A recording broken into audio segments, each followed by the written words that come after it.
Thanks. I've got a quick question for Steve Rintoul. Firstly, I'm absolutely shattered the work I've done on CI sectors, not over the last 50 years, but over the last 80 years. It's totally worthless. But your talk highlighted another change that's occurred, and that's the absolute explosion of scientific literature, mostly in open access journals. There are so many papers published now that you just can't keep up with anything other than a very small part of a field. And you said that sea ice thickness scaled with volume. I've totally missed any papers on measuring sea ice volume. Did you mean thickness scaled with extent? Yes. To help with the literature, every scientist now has an artificial intelligence system that processes knows what you already know and identifies the things you need to know. Send them the PDF. This is a comment as much as a question, and it relates not to the value of looking ahead 50 years, but to the accuracy, and I guess it's pretty obvious. But I mean, the one thing that we as a community and the rest of humankind has been really bad at is predicting both the pace of development of technology and its direction. For those of you old enough to remember the sci-fi movies of the 50s and 60s, it was all about flying cars, and somehow computers didn't really get in there. And so this is surely going to apply to many of the comments that you've made. And coming in from the field of biology and genomics, if you were to have asked us in 1964 about the concept of genome or metagenome sequencing, the terms hadn't even been invented for another 20-something years. And we were only 10 years after understanding that DNA was actually a double helix. So jumping forward 50 years, I suspect we're in for a surprise or two, those of us that are alive then. I don't think anyone up here would disagree. The assignment was 50 years ahead, and so we tried to do the assignment.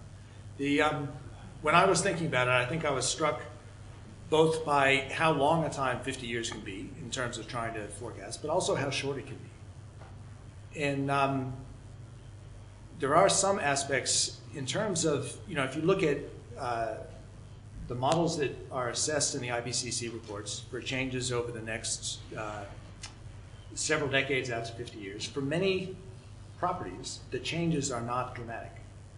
So I do agree that I think the biggest change in what we know and how we do it is going to be technology driven rather than changes in the environment over that time. Just add a few words. I think the problem with Antarctic research, as we all know, is that it's very expensive business doing research, and it's particularly expensive getting people into Antarctica. I know several of us have talked about the opportunity of autonomous vehicles in Antarctica, and I think that's going to be influencing lots of different areas of science, on the oceans and the ice, in lots of different ways. And it's important to recognise that. There's lots of things to do still. But I think also there's going to be a development of satellite technology as well. I mean, if we're going to understand change in Antarctica, we need monitoring systems that are simply absent at the moment, not just in a few places, but in many places, and regular long time series to be developed. And I really can't see that there's any feasible way of doing that, given how expensive it is putting people into Antarctica, other than getting better satellites, more clever satellites, getting the information that we really need. And that's just on the surface of the ice sheet. But at some stage in the future, getting satellites to be able to look underneath the ice sheet as well. Yes, talking about resources, once NASA was saying that there was a decrease of sea ice in the Arctic. I mean, that is a forerunner of what, some of the signals of climate change is there already. But after that, the whole issue of decreasing of sea ice in the Arctic sort of went away and submerged with the grab for the Arctic. And I would tend to think that it may be the same for the Antarctic. Thank you. For Steve. Oh, for me. Which one? There are two of us. For you. As a speaker sleuth. Yes, I agree. I don't think it's gone away so much as the perspective we might have on which elements are important. So if you follow the scientific literature, I think that the question of the rates and change and thickness is still there. What our attention has been drawn to is, for example, and in the words of a historian of conflict, was the fact that there was something of a developing dispute in the first edition of his book called Climate Wars, and this is the fellow called Gwyn Dyer. He raised a chapter on the pending conflict between Russia and Norway about access to the Arctic. And then in the revision of his book, he had to remove it because they developed an agreement to continue exploiting the area together. So you're right in the sense that there will be changes in the political arrangements, and they may be very quick. And hence the fact that I drew attention to the fact that quite a bit of our knowledge of what's happening in terms of the natural world, we actually have sufficient information at our disposal to make some judgments on what we think we should do to limit that, but we aren't doing it. So, for example, in the audience here, and you will hear amongst our scientific colleagues, we've already shifted our baseline not to what we should do about the change, but how we should better understand the change and what we may expect in terms of its biological impacts. Now, that may just be because we've had a change influence over the past couple of days, but it does strike me that we continue to shift our goals and our perspectives on what we think is important in the scientific area, and that influences what we think we can do as humans anyway. So I do think that we have this situation where we've accepted we're going to change, and maybe that will encourage us just to accept further change, because after all, once you pass the, gee, it's all going to change. Yeah, first of all, thanks a lot for all these very entertaining talks, because it was really nice, and I think we should have started by the talks that would have given more ideas for this scan, especially with Steve's projections. You were mentioning a lot about how much the environmental changes, the physical changes of the environment were somehow limited. But don't you think that the harvesting of the resources will be the major issue that will come into play? Because one of the things on the first Marta Timiu's poster is that the population will increase, and there will be a real demand for harvesting the resources, and that's where the tipping point in the ecosystem may be reached. So I don't know who wants to answer, if it's Jose or Steve, but I'd like to hear your view on how this is going to really affect much more than climate change, Antarctica.